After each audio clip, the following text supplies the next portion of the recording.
تعریف الزامي ورکړه ده. ولې الزامي ورکړه ده؟ په څه خاطر الزامي ورکړه؟ د دې لپاره چې د ملک یا دا د جهان پوهنتون د اقتصاد، حقوق او سیاسي علومو او کمپیوټر ساينس پوهنځیو هغه محصلان دي چې د عواید لوی ریاست له لورې د افغانستان د مالیاتي نظام او مالیاتو په اړه د عامه پوهاوي په یو ورځني سیمینار کې د ګډون په موخه دې تالار ته راغلي.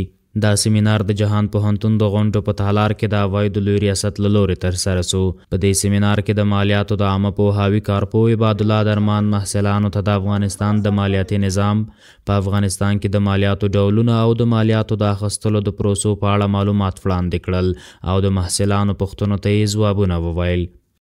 د جهان پوهنتون یو تن استاد وایي چې دا ډول سیمینارونه د محصلانو لپاره ډیر ګټور دي.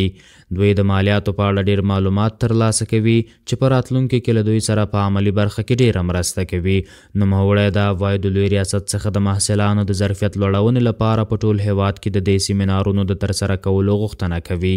دغه ډول چې کوم کانفرنسونه کیږي په دې کې زموږ محصلینو ته ډیره ګټه ترلاسه کیږي یا دوی ګټه اخیستلی شي.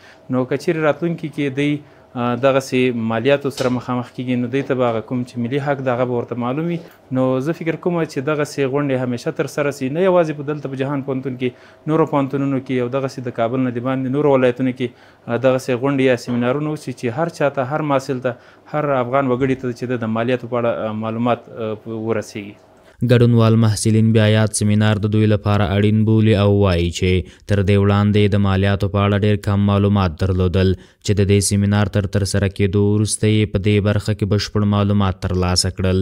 دوی په راتلونکي کې د خپلو کاروبارونو او د نورو مالیاتي ادارو د مالي چارو د ترسره کولو په موخه د عوایدو لوی ریاست څخه د ورته سیمینارونو د زیاتېدو غوښتنه کوي.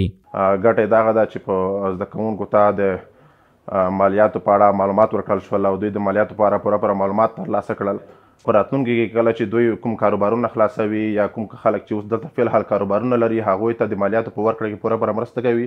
دا چې زموږ زیاتره محصلین یا موږ په خپله د مالیاتو سره دومره زیاته اشنایي مو نه درلوده، نو دغه سیمینار له برکته موږ ټول ورسره اشنا شو او هغه کوم اصول یا قوانین چې د دغه نظام دي د هغه سره موږ اشنایي پیدا کړله. د عوایدو لوی ریاست څخه مو غوښتنه دغه تر څو محصلینو لپاره هم دغسې نور سیمینارونه چمتو کړي تر څو د هغوی لپاره عامه پوهاوی وشي. د اطلاعاتو او عامه پوهاوي آمریت تل د مالیاتو په برخه کې د عامه پوهاوي لپاره بیلابیل پروګرامونه چمتو کړي، چې له جملې یو د جهان پوهنتون د محصلانو لپاره همدا یو ورځنی سیمینار دی. یا په یو ځای کې شاګرد اوسي، د قانون پر اساس باندې دوی هم دولت ته باید مالیه ورکړي.